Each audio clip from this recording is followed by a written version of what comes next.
This is ContactTalkRadio.com. Consciousness in action. And you are taking action into your consciousness by tuning into Contact Talk Radio. And on TuneIn.com, Ping.fm, and UpSnap Mobile. Contact Talk Radio.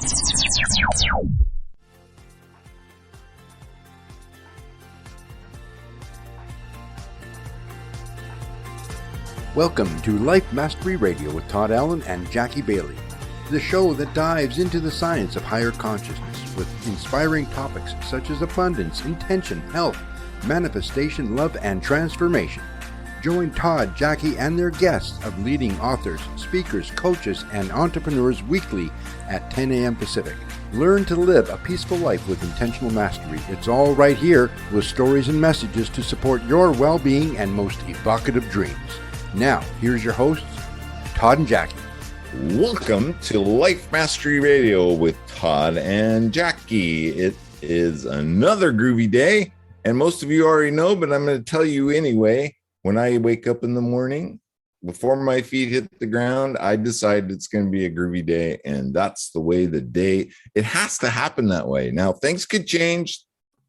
Something could happen. But I always think back. I started out groovy, and whatever I need to do to situate myself and my reaction to make it a groovy day. And it turns out that way every day. It just works. It's magic. Try it. You'll like it.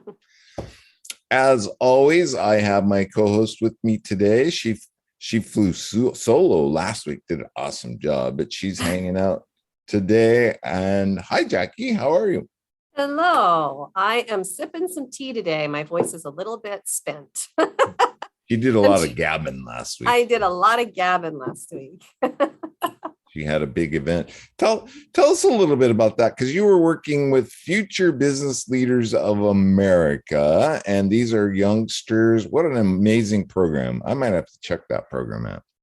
Yeah, it was actually the very first live conference I have been to since the pandemic started. Oh, that was the other really cool part. Yeah. And so the Future Business Leaders of America is a program for mostly high school kids, but I have found that there's some middle schools that also offer that program to their students.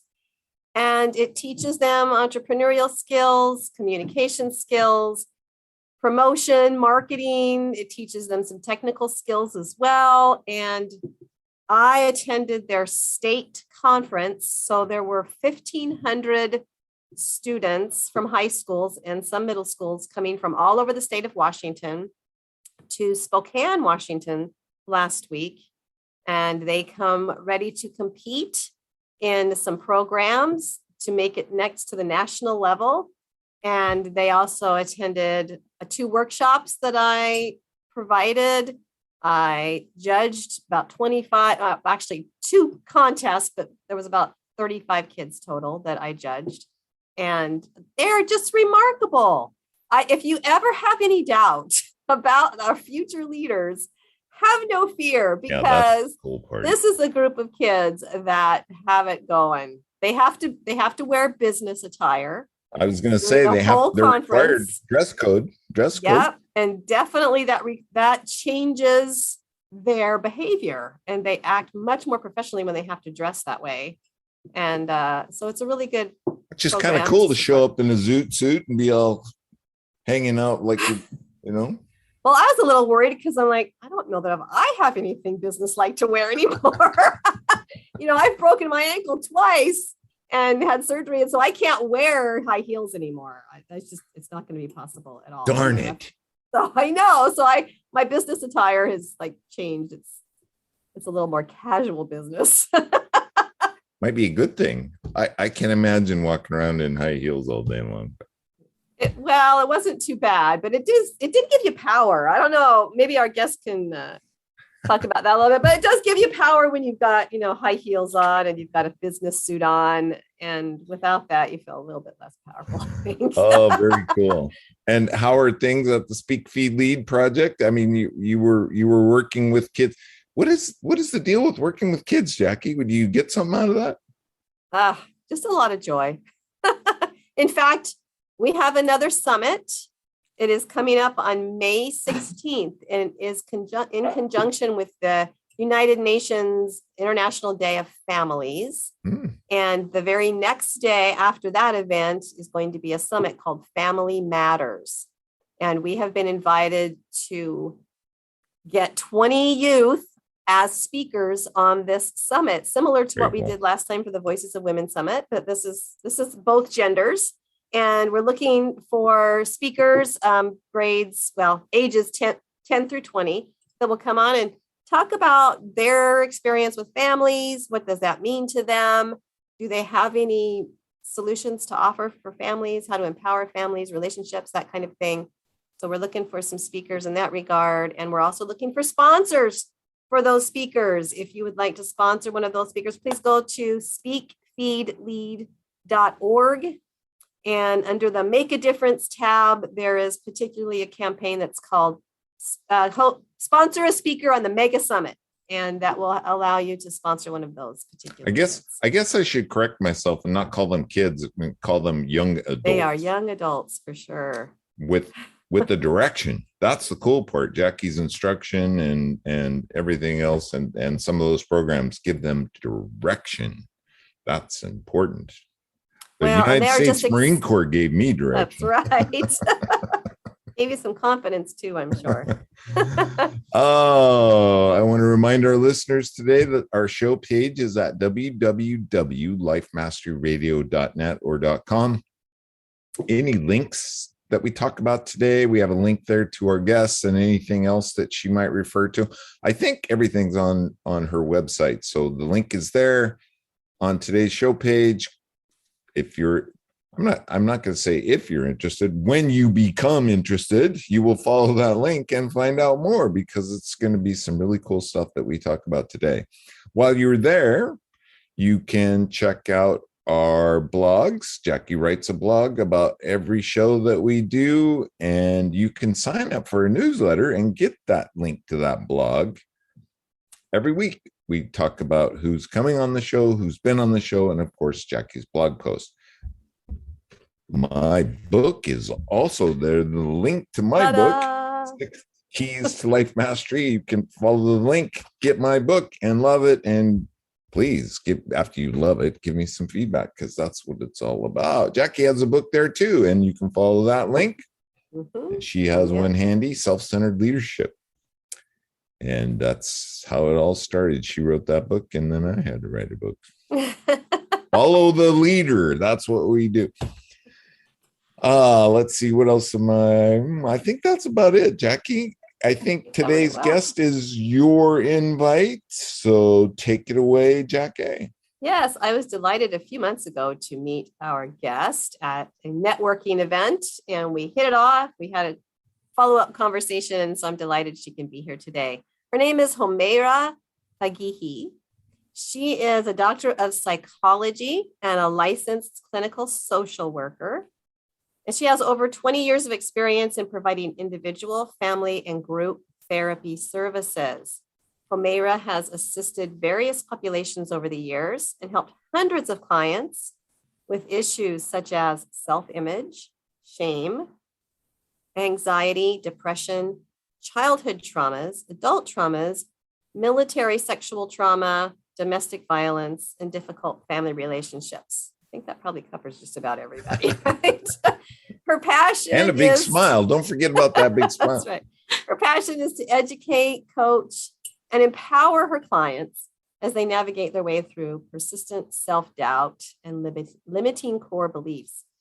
She facilitates empowerment workshops and provides individual coaching services as she helps clients with learning skills to help them take their power back. In fact, her program is called Empowerment for You. It's a 4-step blueprint of how to empower yourself. So we're going to talk a little bit about that today. And I think you're going to be able to connect with Homeyra and what she offers to help you with the trauma that you have experienced in life. So please welcome Homeyra Faghihi.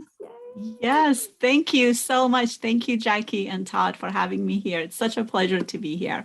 And I'd like to start by saying I said goodbye to high heels a long, long time ago, and I'm very okay with that. So did I.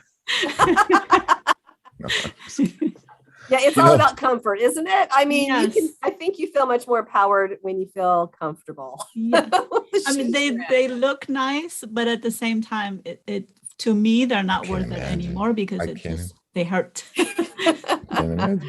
You know, Definitely. I missed the memo that you had a doctorate in social working. My daughter has a master's in social working from the University of Washington. And if I guess the question that came to my mind was and she's considering moving forward with a doctorate. If you were to go back, would you have done that much more work to work with people? Because she loves to work with people, especially the less fortunate. That's wonderful. Yes, I have my master's in social work. And so then, I became licensed a few years after that. But I did get my doctorate in psychology, Got not it. social work. I got it in psychology only because I wanted to learn more about therapy stuff, but I didn't really need it. I was already a licensed practitioner and I didn't need to have that. That was just I wanted to give myself a birthday gift. It's like, here's your birthday gift. A Go little get your more doctorate. work here. Let Wow, me that's- challenge myself a little bit more. It's a long just time decided- birthday. Well, that's cool though. I mean, Yes. because that's what it's all about, is we do things to challenge ourselves, and that's how we learn and grow, right? Exactly. But it absolutely is not necessary. If the focus is to help people, you can do it with a master's. And Yeah, I she have did. done it all. She did a bunch of hours, and then I guess she's close to being able to have her own practice now. And she's Yes. amazing. And my oldest daughter, Lauren. Hi, Lauren. I'm talking about you on my radio show. Sometimes she listens and my other daughters listen too, but that's really cool. Great advice. Yes, please send her my love and wonderful. We're colleagues. I love that. Well, so tell us a little bit about your journey then. What brought you to this point, and how did you find this desire to help people, especially in that particular demographic of trauma surviving?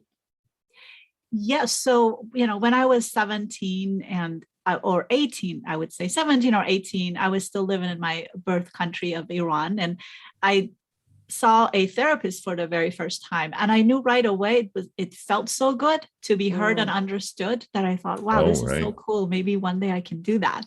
So that's where it all started, from my teen years. But I'm really moving forward quickly to 9 years ago. I started to work in a women's clinic, and my official title there was women's health social worker. So in that role, I had several jobs that I did. One was to provide case management services for the ladies who came to our clinic. It was a primary care setting. And the other was to provide mental health services. And with mental health services, I provided initial assessment, which is that 1-hour interview where we would interview the client and see what kind of services they needed, how to link them to what, and also to provide individual therapy. And then the other role that I took it upon myself, and thank God for my very supportive supervisor.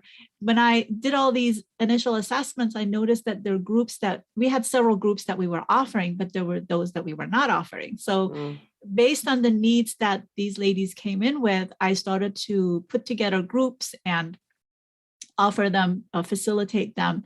And it quickly became my favorite part of my job. And I just love facilitating groups. It's just so rewarding to see the ladies connect and support each other, inspire each other. It's just really, really cool experience. So when last year, for different reasons, I decided to resign from my job, which was a very difficult decision. But I had to say goodbye to my job. I then decided to bring my favorite part in that role, to bring it into my own services. It's called Power to the Self. So at Power to the Self, I provide group coaching, some individual, but mostly group coaching. And how I ended up working with women who have experienced intimate partner violence is when I was at that job, as I was doing these initial assessments, a lot of the ladies who came in, they mentioned history of domestic violence / intimate partner violence. And we didn't have that group. And I was just shocked that we didn't have. Why is it that we don't have this group? And so I got the education, the certificate, and started to offer it. And it just became a very, very rewarding experience. I myself, before my current healthy marriage, I was involved in some situations that were not so healthy. And so I always connect with the ladies who struggle. And so, yeah, that's how I ended up helping women who have left a toxic and or abusive relationship. That's the focus of the work that I do now. And at some point, you were working with women veterans and veterans. How did? Yes. Yeah. Yes, this women's clinic that I just mentioned, it was at the VA. So yes, I wasn't clear about that. Yes, so for almost 9 years, I worked. I just know that you have this warm, special place in your heart for veterans. I do, very much so. Very much so. They're right here, especially women veterans, because I worked with them for 9 years. And of course, I when I was covering for other social workers, I did help men veterans as well. We had transgender veterans that I helped. And so, yes, all veterans are welcome in my heart. Do you find that women veterans or in the military are experiencing violence more than we know? Would you say that? I know personally for myself, I had heard of the term military sexual trauma, but as a social worker working in women's clinic, I had no idea how prevalent it was.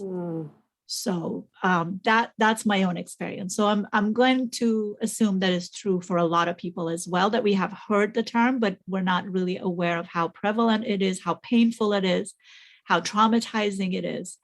And yeah. And it doesn't sound like there's help immediately for these people. Is that true? Well, at the VA, I mean, at our clinic, we had a lot of help for them, but it takes a while for women to get to that point.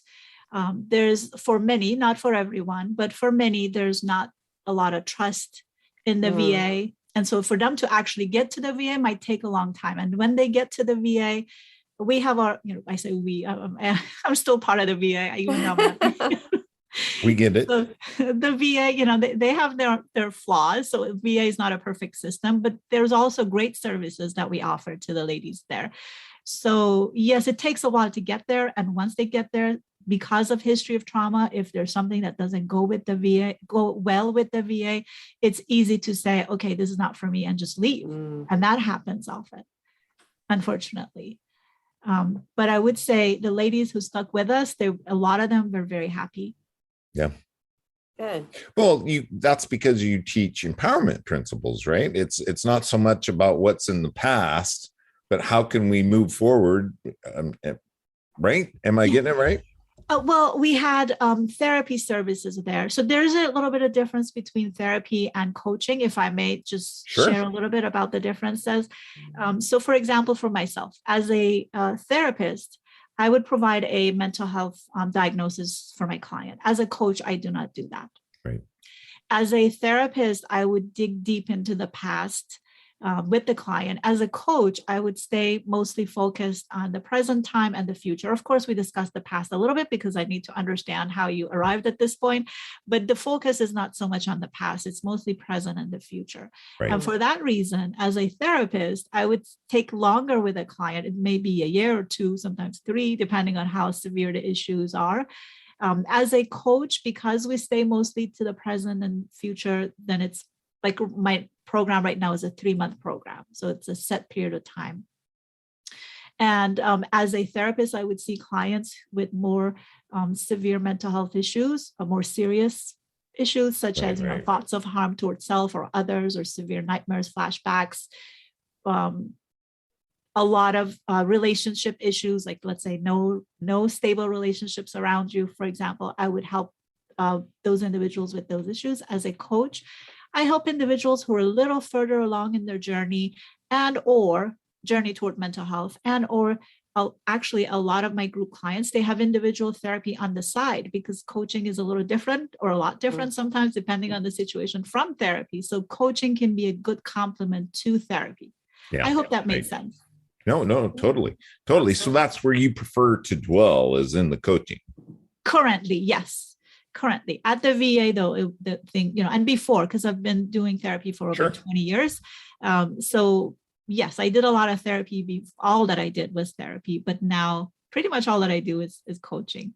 Do you find, Homeyra, that some people should go through therapy for coaching, or is it something because you have the ability? Because like I could call myself a coach, but if someone came to me, and in fact, it has happened where someone has come to me that needs to heal from some trauma before I can really help them, I would send them to a therapist. But if you're already a therapist, are you able to then just work your therapy magic with those people and coach them at the same time, or do you feel like there's some steps they need to take first before coming to you? I would say as because I am a licensed therapist in the state of California still. And so I do bring my therapy skills to my coaching services, but they are different. So they are different types of services. So as you mentioned, Jackie, if I notice that the issues are beyond what my program can offer, I might either refer them to therapy first, or I might say, the only way that this would work is if while you're in my program that you would also see an individual therapist on the side. Okay. Awesome. So for any woman or man out there right now listening to this, and they are recognizing there's some things that I need to work through and I can't do this on my own. Isn't that all of us? Yeah. What would be the first step that someone should take when they're, I call it that sort of that emergency crisis where you're feeling like I can't go on this way. I've got to do something different. So if someone is feeling that way, what would you suggest is the first step they could take? Well, first of all, to praise oneself for being so in touch with that awareness, knowing that I need help. I can't do this alone anymore. Yeah, that's big. And that's big because a lot of times we're stubborn and like, no, I can do this, or no, it doesn't matter. It's not a big deal. I can take care of it. And so just to have that awareness that I need help. So praises to the self, lots and lots of it. And then you can, through friends, family members, clergies, you can ask if maybe speaking with a clergy would be enough. For an example, maybe speaking with a best friend would be enough. But if you notice that that is not enough, then the next step is to reach out to a coach or a therapist to see if they can be of help. Does that make sense? Did I answer your question, Jackie? I'm not sure. Absolutely.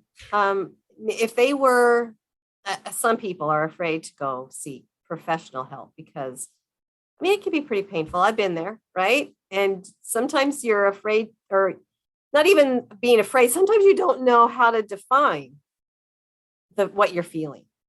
So if someone's in that state, do they call you as a coach, or is it better that they seek out a therapist of some sort? And what kind of therapist should they seek out? Because there's lots of different kinds of therapists. So what would your suggestion be? Yes, I think both in my case, for example, the reason I offer a free half-hour consultation because I want to make sure that me and the client who comes to me, that the two of us are a good match for each other.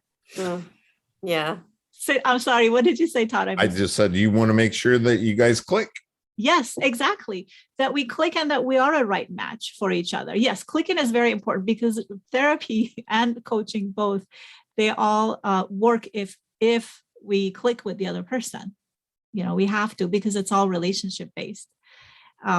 So yes, to answer your question, what I offer is a half-hour consultation. And what you can also do is to a skilled therapist or coach can help you during that conversation, whether it's on Zoom or on the phone call. They will help you figure out what to do next. Because everybody, as far as I know, they offer a 15-minute consultation. So just to reach out, and it takes a lot of courage. You're right, Jackie. It takes a lot of courage especially if you've never had a coach or a therapist. It does take a lot of courage to reach out to someone.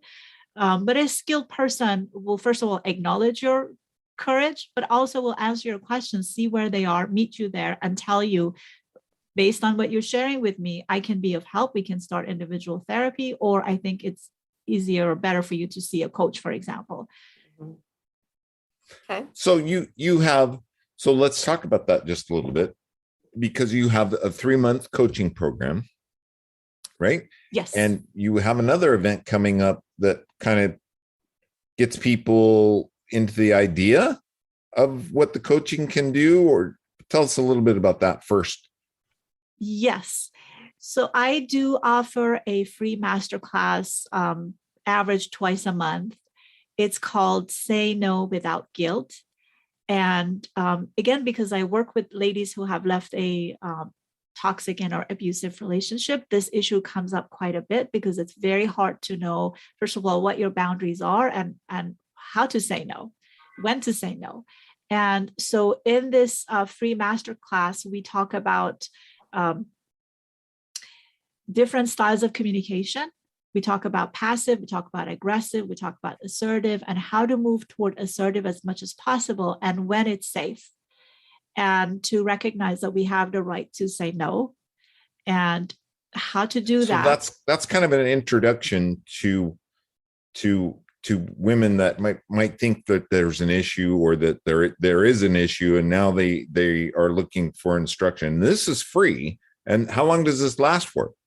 This is a 75-minute group Extended group teaching. Yes, masterclass, and it's free, and I don't record it because I want to make sure that people feel safe as that's very they cool. want to share. Yeah. At least people have an outlet where they can be anonymous and see what other, because isn't that a big problem is people think that in those situations that I'm the only one. And this is special just to me. And I can't imagine this happening to anybody else. Exactly. This is exactly why I enjoy doing groups so much, because you see literally every single person at the end of the program has always told me, I don't feel alone anymore. Right. Especially with the intimate partner violence stuff, because that is a subject that is dealt with in privacy, because people who are not in those types of situations can be very judgmental. It's like, why do you stay in that early? Why don't you just leave? And there's not that understanding that it's not so easy to leave. It's not easy. It's very difficult. And so to know that you're in a group setting where every person in that group has experienced similar things to you, maybe a toxic relationship or an abusive relationship, there's a little bit of difference between the two. But to your point, it's so important to know that you're not alone. And there's so much shame also in when you deal with something on your own and you think that it's only you, there's so much shame. And so when you come to a group setting, but in this case, it's just 75 minutes. So there's not a lot of deep connections that are built, but there's definitely enough to help you with improving your self-confidence, understanding what self-confidence is, where it comes from, and how to know the foundation of how you can start practicing to speak assertively.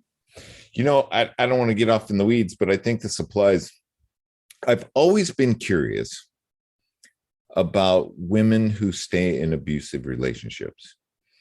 And I've always, because I have background in the addiction, right? I was totally addicted to alcohol and chemicals and got myself clear of that with the 12 steps. Thank you.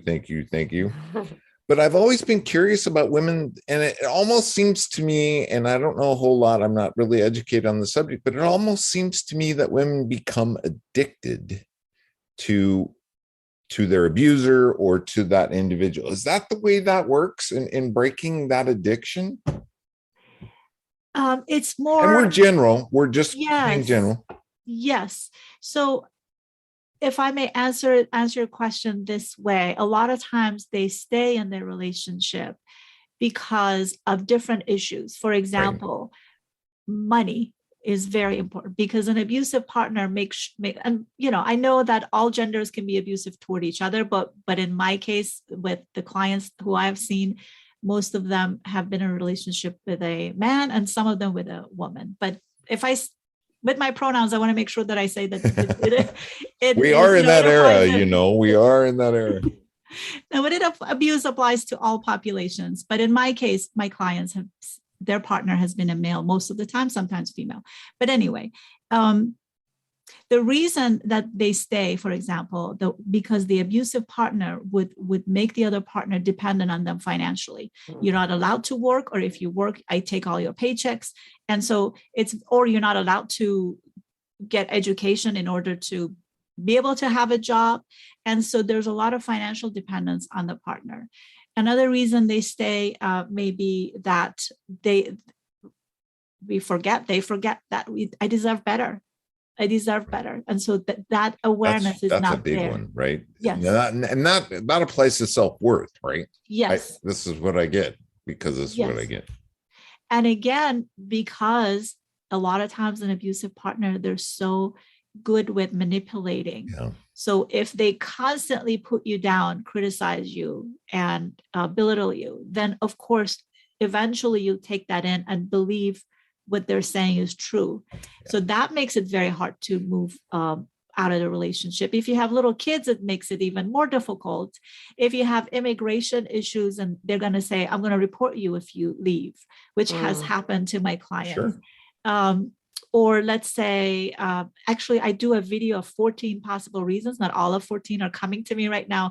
But the scariest of all is they threaten the partner. If you leave, I'm going to do such and such to you or to your family, or that the threat is like, it is the most, frightening one, where you're stuck because you have to keep yourself and the kids and your pets safe. So you have to. In some cases that I'm familiar with, the person breaks away and has clearly made that clean break, and then they end up going back. Yes. Unfortunately, so a lot of times what happens during that period is that the abusive partner would promise that they will change. A lot of times, I'm not saying every single time, but they will promise that I will change. Things will be different this time. I promise you that. Yeah. And that doesn't happen. Yeah. And again, on the other side, because the self-esteem is not there and it's difficult to be alone, then you'd prefer to go back to what you know. Interesting. Fascinating. It's a dynamic. And so that initial free class, master class that you have is designed to assist that person in making the right choices and decisions, at least getting the ball rolling. Well, the master class is mostly focused on communication, because again, if you come from that background, it's very hard to know, first of all, what are my needs? Because it's always about the other person. If you're in that type of a relationship, you're always taking care of the other person's needs and not your own. Right. So therefore, pardon me? I just said codependency came to my mind. Yes. Yes. So it's about understanding that my needs matter, my needs are important, and how do I use that to toward speaking in a way that honors my needs as well. Right. So the master class is mostly on communication aspect of things, but not everything else. That's my program. That's my full program. Cool. And so when you say that there's a difference between an abusive relationship and a toxic relationship, what do you mean by that? What are the differences? Okay, so in a toxic relationship, one or both partners may be mean to each other, or they might do a lot of passive aggressive ways of communicating. It could be one or both. And there's a lot of drama. There's a ton of drama. And sounds like a court issue that we're all familiar with going on these days. I know. Are you keeping up with Johnny Depp and Amanda Heard? I have not read up on it, but I've heard about it. I have not.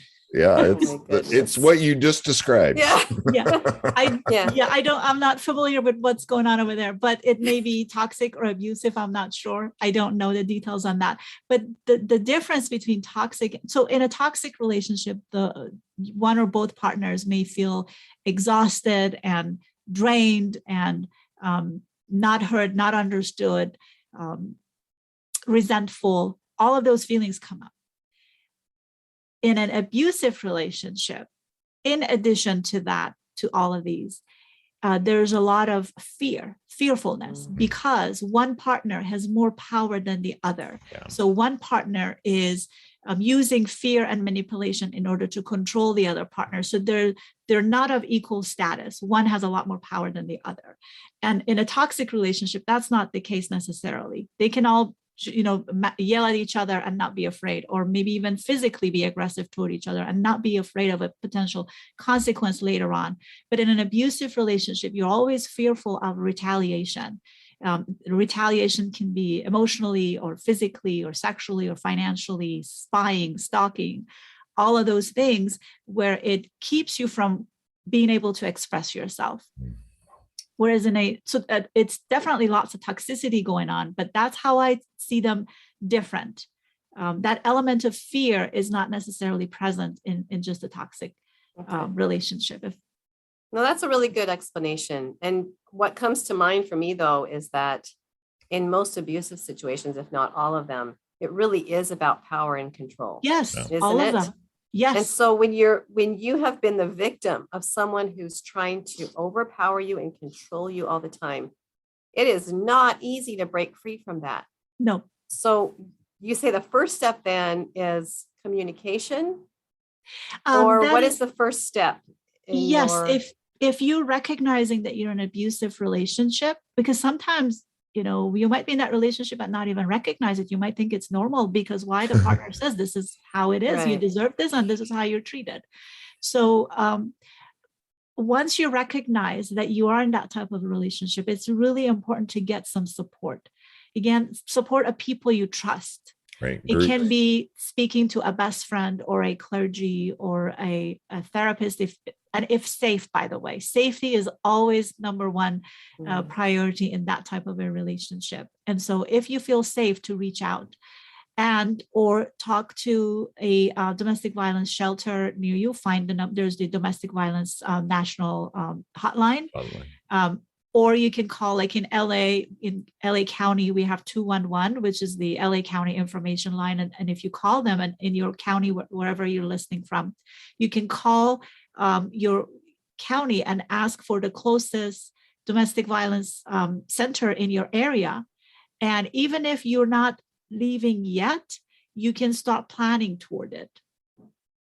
And you need the support of those organizations to start planning for it, even if it's not safe to leave right now, but you work toward it. At least plant those seeds to make the move. Fascinating. Okay, so now let's talk about your coaching program. We're just going to find everything out about you today. But your coaching program is different, I'm assuming, in that this is a 3-month program. It's one-on-one. Yeah, go ahead. I'm sorry. I was just going to say it's empowerment, right?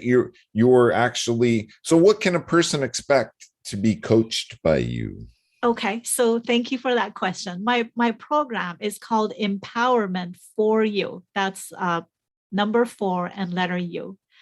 And it's in 4 modules. And these 4 modules are basically the highlights of all the groups that I was running before and developed before. So I put the highlights into a program of 3 months, so in 4 different sections. And most of my work is done in groups. I do have some individual clients, but I mostly do groups. So it's a group. So is this once a week? So the program is for 12 weeks on Sundays. The next one starts on May 15th. So it's for 12 Sundays, 90-minute session online.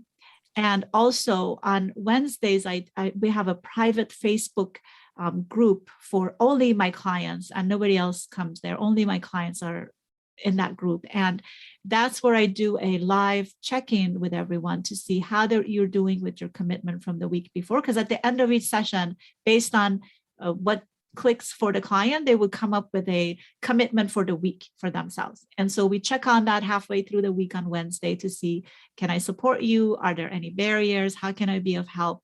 And so we do that. And also that's very powerful. I ran groups like that for a while. And when you're in a group and you talk about what you've accomplished and then what you'd like to accomplish, and then you get input from people on ideas. Oh my gosh, it's just like this gigantic think tank. Yes. And it is very powerful. I'm sure you experienced it. They're mastermind. Yes. I mean, definitely. I mean, that's why I do groups, because I love doing groups, because it's so inspiring to see how people are inspiring and the ideas, the flow of ideas is just off the charts. Yes. It's very, very cool to be a part of that. It's just such a pleasure. Yes. So, and I do the same blueprint that I have developed, I use in individual services as well. But again, if you have experienced intimate partner violence, domestic violence, it's more powerful to be in a group setting because you've suffered in silence for so long. It is healing. It's really healing to be a part of a group and to understand each other and support each other, inspire each other. And but your groups are the now and forward. It doesn't necessarily deal with what in the past, right? No, we do not. Again, the past comes up, but we don't stay focused on it. The focus, I mean, that's for therapy. So that's for therapy. And that can be a side, this, as I mentioned before, you can have both at the same time. So give us some examples of people that have come to your mastermind classes, your groups, and generalize just some of the accomplishments. I'm always fascinated by this because it is so powerful. Yeah. So first of all, the first accomplishment is that you know that you're not alone. You have seriously, that's like the number one accomplishment, because again, you've struggled in silence for so long and in secrecy. And to recognize that you're not alone, there are 2, 3, 4, 5 people in that group. My groups are usually very small. Yeah, very. And so, yes, so you know that you're not alone. And for example, let's say there was going back to what I was saying before. It's hard to know if you're in that type of situation, because it's always about taking care of the other person's needs, and the other person had so much control and power. It's very difficult to know, what is it that I like? Right. What is it that I want? Right. Because that's what Jackie teaches kids. That yes, and once they open up to that, their whole world lies before them. Yes. And I used to work with teens, and I appreciate so much what you do, Jackie. As I was listening to you at the beginning of this this program, I so admire what you do. So important. And yes. So do I. Yes, very much so. And so, for example, I've had clients who have said, I don't know how to order a drink at a restaurant, because how do I do that? I don't know, because he always ordered for me. He decided what to order for me. So I don't know. So there's so much insecurity about ordering a meal or ordering a drink. Or another client who said, when she was at the shelter, they said, what color t-shirt you like? Well, I don't know. He always picked my clothes. I have no idea. Wow. So part of our program is a big chunk of it, actually, the first U is unlearn the lies that you were told about you. That's what the first U stands for. Nice. Because that is such an important work, to recognize that I matter. My voice matters. I do have a voice. And so to find that voice is what we focus on the first U. And then the second U, can I say the 3 other U's? That'd be awesome. Yes.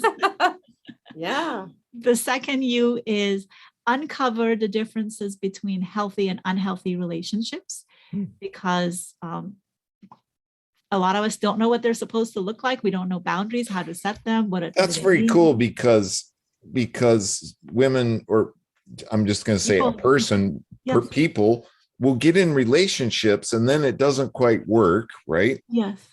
And they get out of those relationships and then they find somebody else, but it's the same type of relationship that they get involved with again, and they're in the same boat. Yes.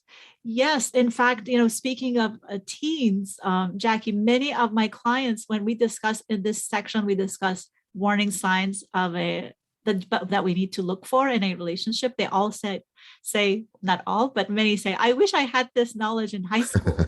Right. Right. And then I would not have married my, high school sweetheart. And 20 years later, I recognized that this was not a good situation. I wish I knew these signs in high school. And so, yes, it's so important. So that's the second U, where we discuss boundaries and healthy boundaries versus unhealthy boundaries and all of that. And then the third U is untie yourself from shame and guilt and move towards self-compassion. And as Brené Brown mentions accurately, shame is a master emotion because it's so intense. And when we feel it in one aspect of our life, it can easily spill into other aspects of our life, and it really gets us stuck. And we all experience shame. Yeah. We all experience shame, and we all find it hard to talk about. And of course, the more we don't talk about it, the bigger it gets. And Brené Brown's research also shows that as well. So a lot of my work in this section a good chunk of it is from Brene Brown's teaching on shame and being vulnerable, and the difference between shame and guilt, and how to move towards self-compassion, because you cannot be in shame and self-compassion in the same moment at the same time. You're either in shame or you're in self-compassion, and how to move towards self-compassion as much as possible. It reminds me of, do you remember the movie What About Bob? Did you guys ever see that? Bill Murray's character near the end of the movie, when he's got these bombs, these explosives tied on to him. And he's sitting there thinking, I'm all tied up in knots. Yeah, that's it. I have to untie my knots.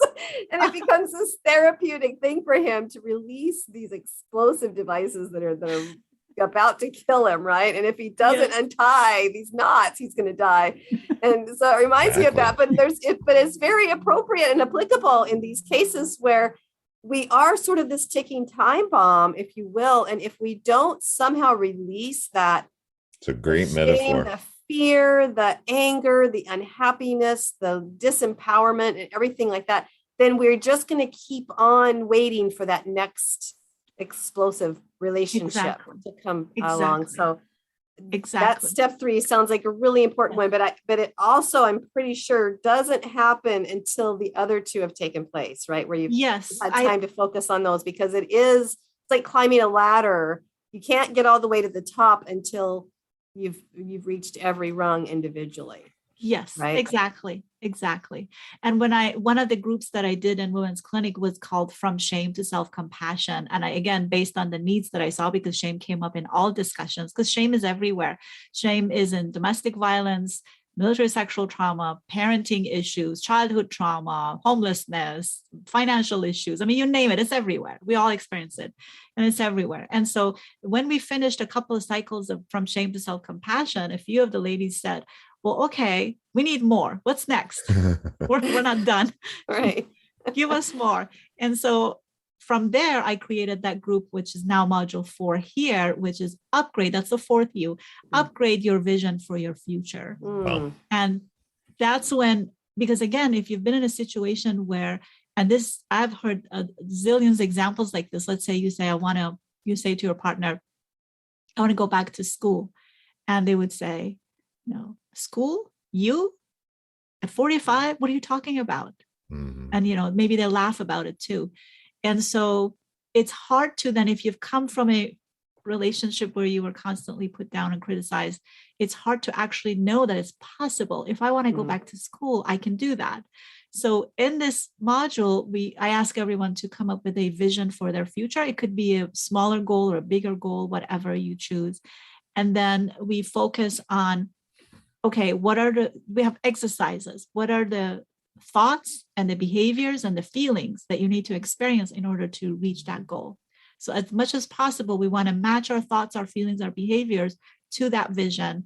And we practice that in module 4 of the group program. Sounds cool. Where do I sign up? I was going to say, do you have to be a trauma survivor to enjoy this? Because it sounds really cool. Yeah, thank you. I appreciate that. You don't have to be, so thank you for for that. That's so cool that you said that. You don't necessarily have to have been in an abusive relationship, as long as you have experienced, for any of your listeners, as long as you've experienced relationships that were not healthy for you, you can benefit from this program. Sounds like it. And like I said, it sounds like teens need this program. So maybe you and I need to coordinate something here for the teens. I would love that. Mastermind groups. Oh my gosh. Yes. They're off the charts. Yeah. I used to facilitate them, and it's just amazing the growth that people can accomplish in that group setting. What comes to mind is where 2 or more are gathered, I am there. And it's just like this whole thing is amplified because of the group setting. So it's very cool. Yeah. Oh my goodness, ladies, we have about 5 minutes left. And is there anything else that you would like to say that would, how can I say it, entice our audience members to maybe go to your website? Yes, please come to my website. It's called, the address is powertotheself.com. And there, under Get Started, you will see there's a video that says 14 reasons that cause you to stay in that relationship. And the reason I created that is because I want to help with moving towards self-compassion, again, because there's so much guilt and shame connected to that for a lot of people. So that's on my website. I also have the warning signs of an abusive partner under Get Started. And I'm on Instagram. Feel free to come look at my videos. That I do a lot of, I'm on the Instagram story every day, pretty much. Wow. I do a lot of posts there. Power to the Self, just look for Power to the Self there. And masterclass is on May 2nd. It's free. Feel free to sign up for it on my website. And the next cycle of the Empowerment for You group program starts on May 15th, Sunday, 11 a.m. Pacific. Coming right up. Yes. So and I offer free consultation. There's a form that's attached to that consultation. And the reason I ask women to fill out a few answer a few questions for me is because I want to make sure that our half hour is very productive. So I don't spend a lot of time asking you questions. It just makes it more productive. That's why I ask a few questions there. So well, usually, isn't it true for a coach? Usually the client will tell you what it is they should be working on, or what it is they should, what it is that they're in an indirect way that's easy enough for the coach to pick up on and head in that direction. Exactly. So we make it a useful half an hour together. Yes. Very cool. Any last thoughts, Jackie? Does anything else come to mind?